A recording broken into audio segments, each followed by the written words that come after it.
What's up, guys? UFC Vancouver is this weekend. Rainer de Ritter versus Brendan Allen is the main event. We have a pretty solid card overall, and I am here to break down every single fight, starting with the early prelims, ending with the main event. And before we get into that, I want to introduce you guys to a giveaway that I do on the channel. Every single pay-per-view through Tapology, I do a giveaway where, as long as you guys come in and make fight picks in my group, if you are the winner, like last week how Fabricio was.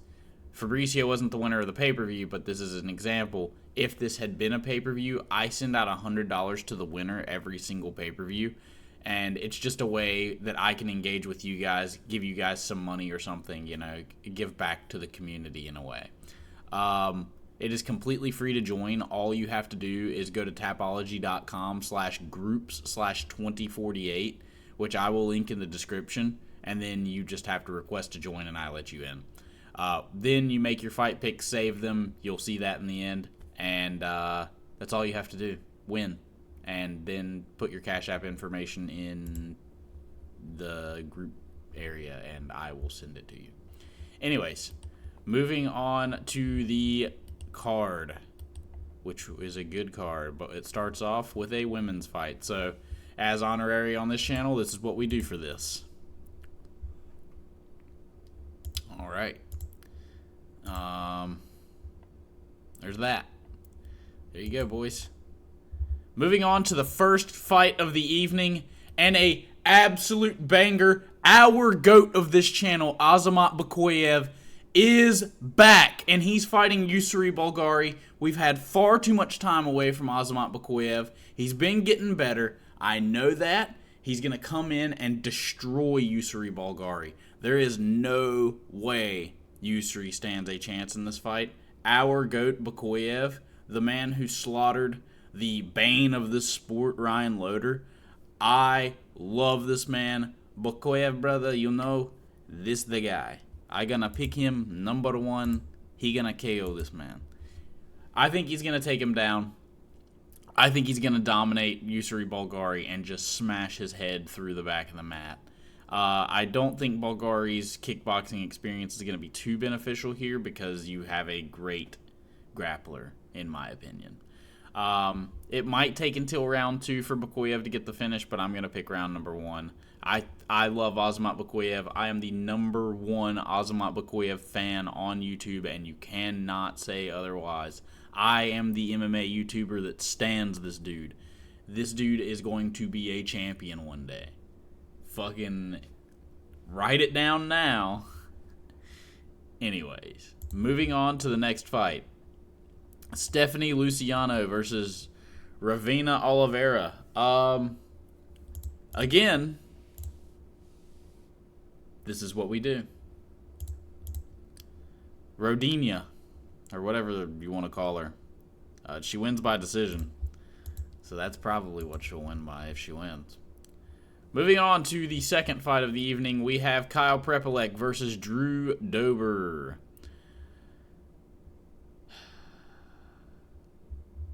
I can't see all this red on Drew Dober and feel right, That's just so much red. There's no way Drew Dober loses to a fighter the level of Kyle Prepolek.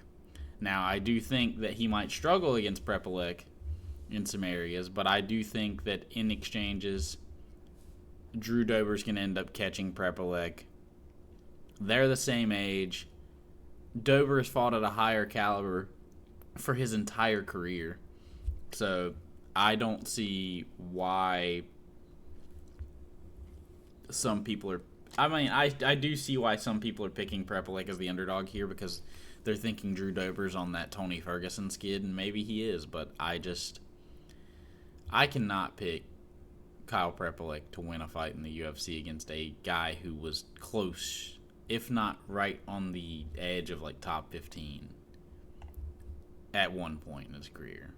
And maybe that's the wrong thing to do, but I will be picking Drew Dober to knock out Kyle Prepolek in the very first round.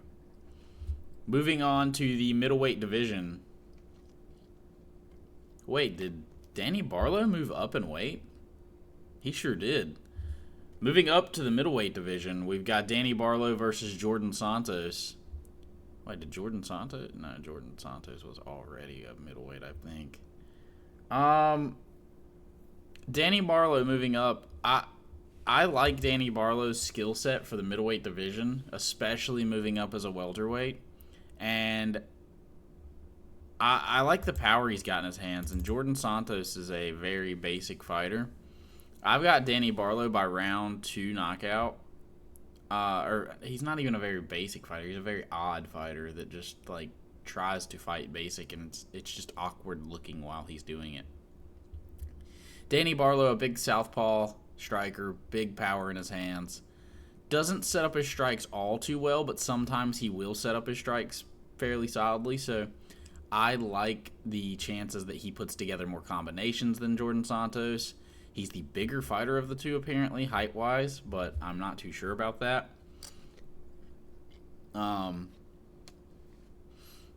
But yeah, I think Danny Barlow is going to end up getting inside, landing a big combination with probably a straight left behind it, and KOing Jordan Santos in the very second round. Moving on to the flyweight division. We've got Bruno Silva versus Hyung Sung Park. Speaking of second round knockouts, I think this is going to be a second round knockout. And I'll let you guys, for a second, think about who I'm picking. We all know how I am with Asians on this channel. And Brazil is one of my favorite fighting countries. I'm going to be picking Hyung Sung Park by KO round 2. I think that Bruno Silva, very clearly, when he gets engaged by a very solid striker, does not hold up as well as when he is fighting these other guys, these grapplers. That's when he gets good wins. Hyung Sung Park is a striker that can grapple very well.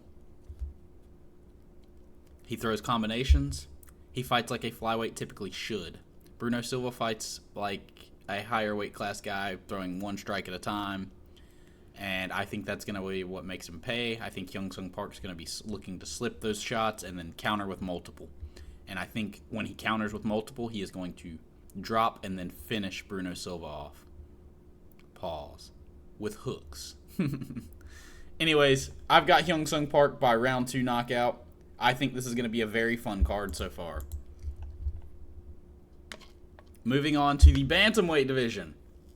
We have Charles Jourdain, the Twitter meme god, and now Instagram god, I guess, versus Davy Grant. This is a near even fight. They're Charles Jourdain being the slight favorite, at least on Tapology here. And in Tapology picks, it is literally 50-50. I am going to change that. I'm going to make it 51%. I'm going to be going Charles Jourdain by decision. I think that Davy Grant's a little tough to get finished by Charles Jourdain, but I think that Charles Jourdain is the more well-rounded of the two fighters, with Davy Grant's awkward striking being probably what's going to determine how the fight goes. If Jourdain can get the fight down to the ground a lot and often, he was able to do so against John Silva pretty well. I think that was because he was mixing it up and John Silva just really wasn't too concerned about the ground game, but he was able to take down John Silva, which is something Bryce Mitchell couldn't do. So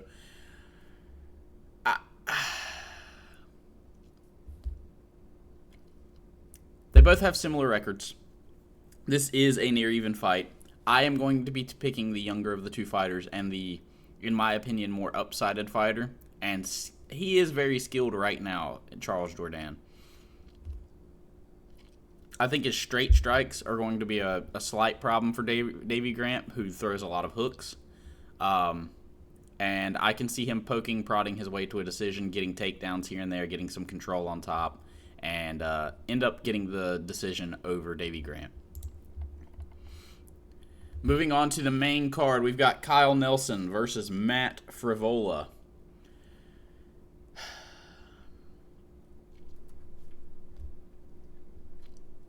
Another tough fight to call. we've got Kyle Nelson, who is now moving up in weight to fight against Matt Frivola. Matt Frivola has fought at a higher level, in my opinion, than Kyle Nelson for years. And he's shorter with the same reach. I think I'm going to pick Kyle Nelson in this fight. Got lighter man skill, moving up in weight. I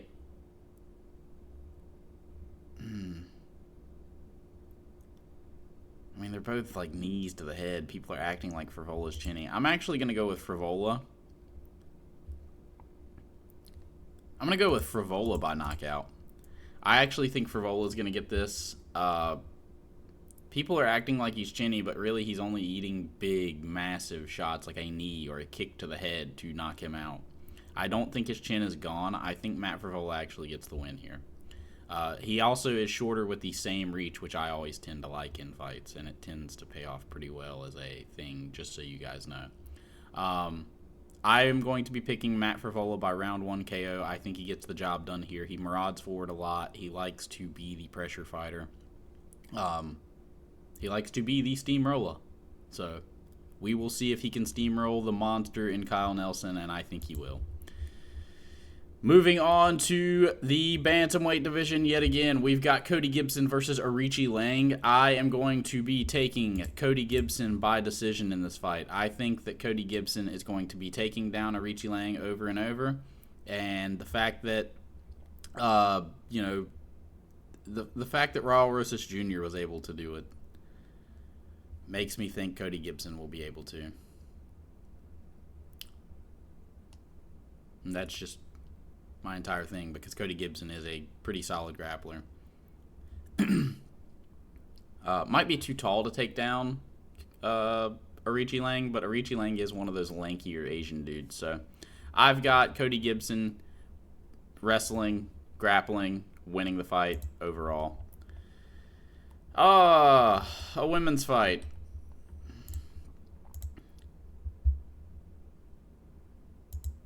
Jesus, huh? I've got Manon Fiorot by decision. I guess she does not get taken down and beaten and submitted by Jazz Devicious. Jesus. Yeah. There's your breakdown. She does not get taken down. She wins by decision. Moving on to the next fight in the bantamweight division yet again. We've got Marlon Chito Vera versus Aiemann Zahabi. I've actually been flipping back and forth on this all week. But it's because both guys aren't really that great of fighters. Jose Aldo being his last win, I'm going to pick Marlon Chito Vera by knockout. I think he's going to do his normal Cheeto thing and give up the first round. Catching him in the late first round. He might win the first round, but he'll have given up the whole first round. He'll catch Aiemann Zahabi, hurt him bad, and either finish him off in the first round or make the same exact pattern in the second round and then finish him in the second round. I think that Marlon Vera will be losing until he knocks him out.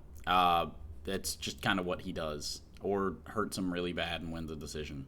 He will hurt him really bad at the end of each round and win the decision that way, or he will knock him out in the second round. Moving on to the co-main event of the evening, and a fight I haven't thought too terribly much about, Mike Mallet versus Kevin Holland. I hate doing this. I hate picking Kevin Holland fights because I always want to pick him because he's so talented, so good sometimes when he's actually focused, but he's never focused. When he focuses more is when he takes his career less serious. It's weird. It's like he does worse when he's not taking it. He does worse when he's taking it serious. There you go. Anyways, we are in the welterweight division. Mike Mallet fighting Kevin Holland. I'm going to pick Kevin Holland to get the knockdown Do I pick him to get the submission?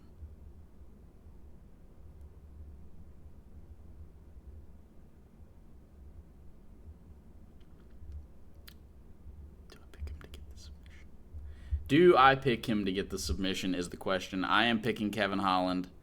I think that his striking at range is going to be too wacky and wild for Mike Mallet. I do think the 1-2s of Mike Mallet could be a problem. But Kevin Holland being the longer, rangier guy and the more awkward of the two fighters, I do think he's going to be the more problematic guy. And I think he's going to get this done by submission in round number 2. I think he's going to end up dropping Mike Mallet and hurting him bad either in the first round, and then second round, same pattern, hurts him bad, drops him, and then finishes him off with his patented Darce choke. Or Dark Man choke, as he likes to call it. Now, the main event of the evening, we have now the King of Goofy, Rener de Ridder, the new King of Goofy.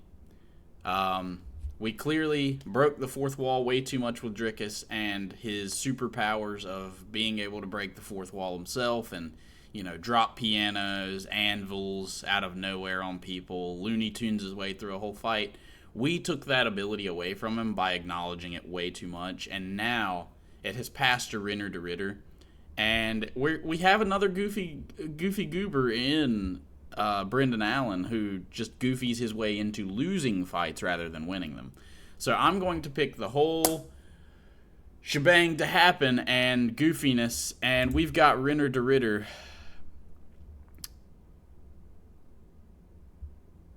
We're going to go by KO round number 2. Bunch of KOs round number 2 on this card, huh? That is probably not a good sign for my picks. I think Rener de Ridder is not the better of the two fighters, but I do think he will outlast Brendan Allen. I think that Brendan Allen will show up in good shape for this. And I could see Brendan Allen actually getting a finish here, like getting a TKO, but he just does not strike me as a guy who... He is not going to fall victim to the same knee patterns as Robert Whittaker or Bo Nickel. His body frame just really doesn't allow it, and his fight style doesn't allow it, I don't think. But I do think Rener de Ridder will end up hurting... Actually, no. You know what? Oh my god, I almost want to... This is such a close fight.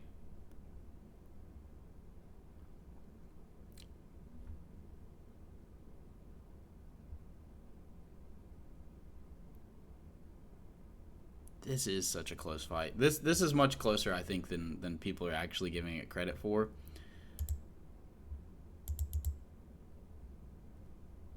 Oh, man.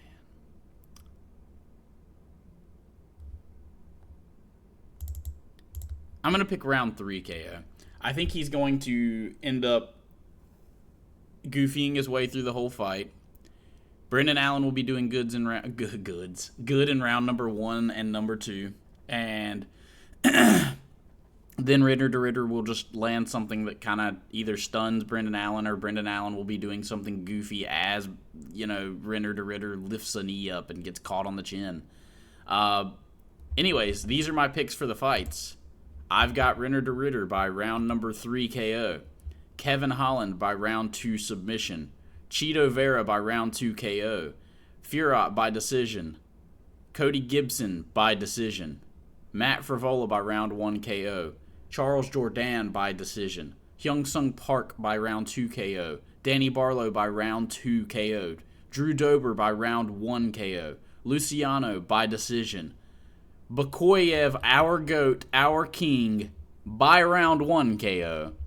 And finally, Lisboa by decision. We will be saving our picks, and this is how you will save your picks for every pay-per-view or every pick'em that you want to do. If you just want to compete in the pick'ems in general, feel free, guys. Join my Tapology at tapology.com/groups/2048, and you guys will compete every time there is a pay-per-view to make $100. All you have to do is make fight picks. I promise you, it is directly from me. It is a great thing for the community. I hope you guys enjoy it.